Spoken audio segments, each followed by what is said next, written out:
I need more leads, I need more sales. No, you don't. You need a customer journey. In this video, I'm gonna break down what a customer journey is, and I'm gonna explain to you why it's so important for growing your coaching business. Most online fitness coaches think that in order to scale their business, they just need to get more leads and they need to get more clients. But what you don't realize is that as many people are coming in the front door, are leaving out the back door, or slipping through the cracks in the middle because you have a leaky system. So without understanding what it looks like for a customer to go from the front of your funnel when they first come in contact with you to a lifetime customer, you're gonna be leaving thousands upon thousands of dollars on the table. In the last 11 years, I've worked with over 11,000 people in my online coaching business, and I'm gonna teach you the 7 levels of leads that you need to understand, and we're gonna map them out in a customer journey so you know exactly what to do at each stage. First things first, a complete and total stranger. This is somebody that's never heard about you ever before on the internet. This is where the majority of your potential clients are gonna be. Now, most online fitness coaches try to sell to complete strangers, AKA sending DMs to people on hashtags or friending people on Facebook that have no idea who they are, and then sending a message asking if they'd like their service. Obviously, this is a massive mistake. You'll have just as much success doing this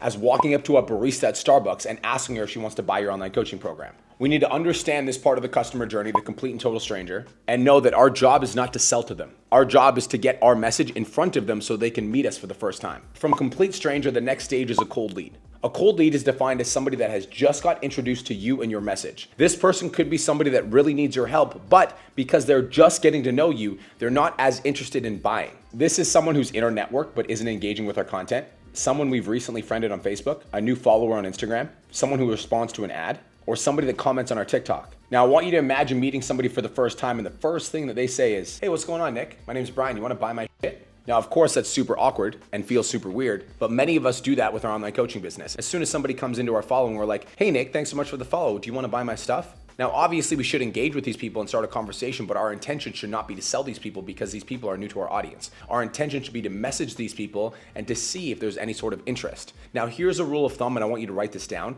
Out of every 100 people that follow you on Instagram, 50% of those people are never gonna buy anything from anybody. This is the same rule across all marketing principles. Out of every 100 people that you get on your email list, 50% of them are never gonna buy anything from anybody. But most online fitness coaches struggle because they're trying to chase those 50%. Now, out of that 100%, 35% of those people are gonna buy something from somebody in the next 2 years. And out of that 100%, 15% of those people are gonna buy something from somebody in the next 90 days. So when it comes to cold leads, our only job is to send out messages to identify who's interested in our service, AKA who's responsive. And then out of those people, we're gonna find that 15% of people that are interested in becoming the now buyers, we're gonna book a sales call with those people. Out of the 35% of the people, which is gonna be the large majority, we're gonna start sending free value and resources that they can consume on their own time so that they can start to warm up to the idea of wanting to work with us. Now, the third stage of the customer journey is somebody who's a warm lead. This is somebody who DMs us or votes on our stories, somebody who engages with our Instagram content, somebody who watches our stories and engages with us on social media. Now, warm leads are the best kind of leads, and I would say the large majority of the people that are going to express interest in your offer are going to be warm leads. These are people that are going to be interested in what you have to say and interested in what you have to offer, but they're not 100% sold on you or the vehicle yet. An example would be a busy mom that's in your audience that wants to burn body fat, and she really might want to start her fitness journey, but she's not sure if you, the person, are the right person to help her solve that problem,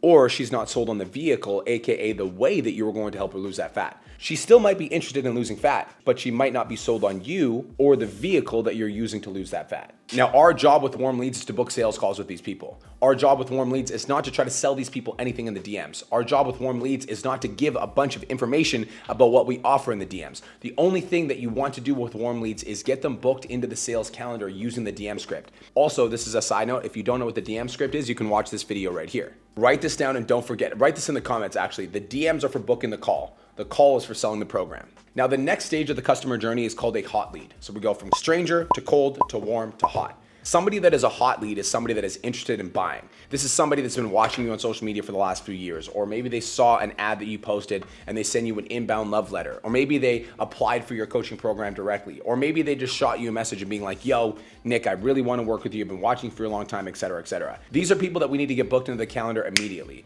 We shouldn't try to sell them over the DMs. We shouldn't try to do a big pitch. What we should do is immediately, as soon as they come in, ask 1 or 2 questions and then offer a free consultation to get them on the phone to talk about their goals and to see if you can help them out with anything. Now, cold, warm, and hot leads are going to be different in the sales process. Cold leads will still book a phone call, but they're going to be harder to sell.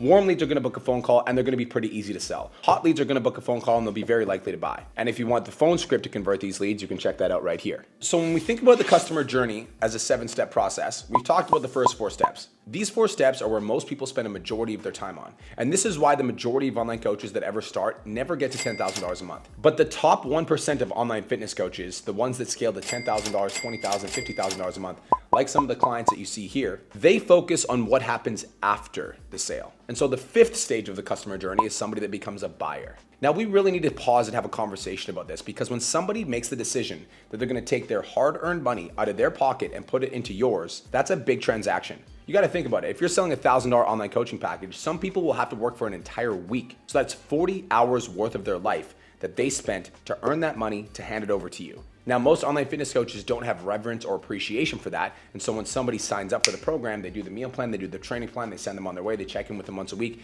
but they don't actually focus on the buyer experience. We need to really be focusing on the buyer experience, meaning as soon as somebody makes a purchase from us, what is the next thing that we make them feel? Do we make them feel good about the purchase? Do we have an extremely clear onboarding process so that client feels appreciated and valued? Do we focus on the first 4 weeks of that customer's experience to make sure that not only do they get into the program, but they actually have an amazing experience in the first 4 weeks of the program? This is really where you need to focus if you are a new online fitness coach, is once somebody makes a decision that they're gonna hire you as their online fitness coach, that you don't just spend all of your time and energy chasing new prospects and chasing down leads. You spend a majority of your energy focusing on the onboarding experience, AKA the first 4 weeks. Now, here are some of the things that I'd recommend to focus on in the first 4 weeks to make sure your clients get an amazing experience. First things first, you need to have a very clean onboarding process. My definition of very clean is very simple, and it's 3 things. Number 1, there's a very clearly defined next step. Once you get off the phone with the prospect, you need to clearly define what the next step looks like. All right, next, so how you feeling? Nervous, excited, ready? Amazing. So next step is I'm going to send you over the client questionnaire. I need you to get that back to me within the next 24 hours. Once you get that back to me, I'm going to get to work on your online coaching program, and that program is going to be done within the next 7 days. Does that make sense? Perfect. Is there any other questions that you have for me while I'm here, or are you just ready to get this thing rocking and rolling? Fantastic, brother. Okay, I'll send over that questionnaire right away. You just made the best decision of your entire life, and I'll talk to you soon. Take care. Now there's a very clearly defined next step so that the prospect knows what's coming next. So that's on the call. Once they return their questionnaire back to you, you need to clearly define what the next step looks like. Okay, next, so now that you got me your questionnaire back, I just want you to know that your program will be done within the next 7 days. So stay tuned. I'm super excited to get you onboarded. Then the next 7 days comes by, you deliver that program. Again, you need to have a very clearly defined next step. All right, next, so I just sent over your program to you. What I want to do now is I want to book in for a quick little 15-minute call to walk through everything in the program to make sure you clearly understand everything. Do you have some time later today or even tomorrow? Once you do the onboarding kickoff call, then the same thing. You're going to walk them through all the stuff, then you're going to have a very clearly defined next step. Okay, so now that we've gone through everything, Nick, the next thing that I need you to do is you need to go to the grocery store, pick up all your food, do your meal prep, and then post a picture in the community so that everybody else can see that you did your first meal prep. You have any questions for me? Amazing, brother. Looking forward to seeing the post, and I'll talk to you soon. This is something that you should integrate into every part of your coaching as a very clearly defined next step. If you can do this with every touch point that you have with your client, and you can make sure that they always know what they're supposed to do next, you're going to be moving them closer to their fitness goals, and it's going to make it easy to make sure that clients don't fall off track. Now,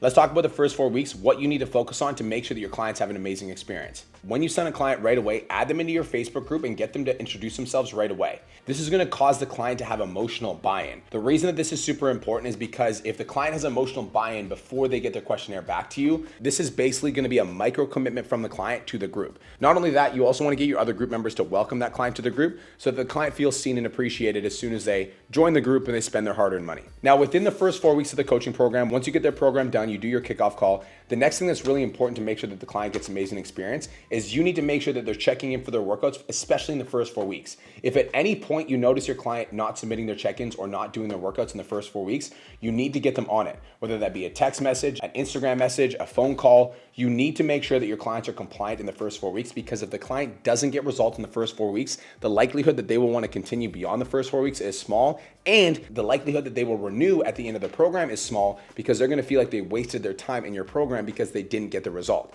Now, of course, we all know that they didn't get the result because they didn't check in, but they're not going to think that. They're just going to think, oh, this program didn't work for me. So your job, especially in the first 4 weeks, is to spend a lot of time and energy making sure that your clients are following through on their check-ins, following through on their workouts, and if they're slipping on any way, shape, or form, you need to get them back on track. Now, if you do your job correctly over the course of the next 12 weeks, you're going to have your clients come up for renewal, which leads us to point number 6 in the customer journey. And this is where most online fitness coaches struggle, and this is why you don't have a successful business yet. Number 6 is a repeat buyer. The sixth stage of the customer journey is somebody that's willing to spend money on you again. Somebody that's willing to take their hard-earned dollars out of their pocket after the 12 weeks and say, you know what, Nick, this was an amazing experience. I actually want to work with you again. Why is this so important for you? Because if you don't have this, then you're going to sign 10 new clients month 1, 10 new clients month 2, 10 new clients month 3. So now month 3, you have 30 clients, but on month 3, those 10 clients that you signed on month 1 left you. So now you're going to sign 10 new clients. You're still going to be at 30. Clients from month 2 left you.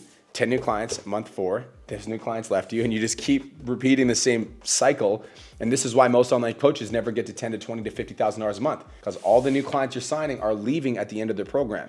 Your job, but write this down, this is super important. Your job is to have a minimum 50% re-sign rate. That is the bare minimum. If you have an over 50% re-sign rate, you're doing a good job. If you have under 50% re-sign rate, you're doing a terrible job. If you have over 50% re-sign rate, you're doing an amazing job. 50% of the people that come to the end of the program re-sign with the program is a very good number to shoot for. Anything below that, you have a serious problem. Now, we've already done some videos where we talk about how to get client renewals, so I'm not going to go into that right now. But what you need to understand is if you want to have a business that hits $10,000, $20,000, $50,000 a month, then you need to have repeat buyers, people that are willing to spend their hard-earned money on you over and over and over again. And the way they're going to do that is based on two things and two things alone. Number one is the results that they get inside of your coaching program, and number two is the connection that they feel to you. If they're getting results and they feel connected to you, they're going to re-sign. Now, number 7 is the most important part of building a business that lasts for years. It is the reason that PT Domination has lasted over the course of the last 7 years. It's the reason we're currently working with over 2,000 active clients. It's the reason that we've helped 400 plus online coaches hit $10,000 a month. It's the reason that we've been able to host 6 in-person events and sell out every single one of them. It's very simple. Number 7 is a lifetime customer. The 7th stage of the customer journey is somebody that is your customer for life. Somebody that is willing to pay you over and over and over again because they couldn't imagine their life without your service. Somebody that's willing to come to the events that you throw. Somebody that's willing to upgrade to VIP. Somebody that's willing to spend money to come hang out with you. Somebody that's willing to refer all of their friends to you. Somebody that would rather, this is a fun fact. So when I worked at Aesthetic Nation, I was working with this client. And I'd been working with him for 4 years. His name was Sean. He's an amazing dude. Worked with him for 4 years. There was 1 month where he came against financial hardship. He actually didn't tell me about it. And his recurring monthly subscription was just coming out. And 6 months beyond his financial struggle, he actually gave me a call. He's like, hey, I just want you to know that 6 months ago, I was going through some really tough financial times. I was like, oh, dude, I'm sorry. Why didn't you let me know? He's like, I didn't let you know because I would have rather lose the electricity in my house than lose the coaching with you. I want you to think about that for a second. That man would have rather lost the electricity in his house. He would have rather gotten his power bill cut than lose out on the coaching program. That's how valuable the service was to my clients. I believe that when you help enough people get what they want, eventually you get what you want. If you focus more of your time and energy on delivering an amazing service to your clients, if you focus more on your time and energy on making sure your clients get amazing results, if you focus more of your time and energy on over-delivering to the clients that you currently have, you're not going to have to worry so much about signing new clients. And so no, you don't need more leads. No, you don't need more clients. You need to learn how to take better care of the clients that you currently have. Because if you can learn to take better care of the clients that you currently have, you're not going to have to sign so many new clients because the clients that are already with you are going to stick with you for life. Thank you so much for watching this video. If you did get value, make sure you like the video, subscribe to the channel because we're in the middle of a series and I know you guys love it. Talk to you soon. Peace.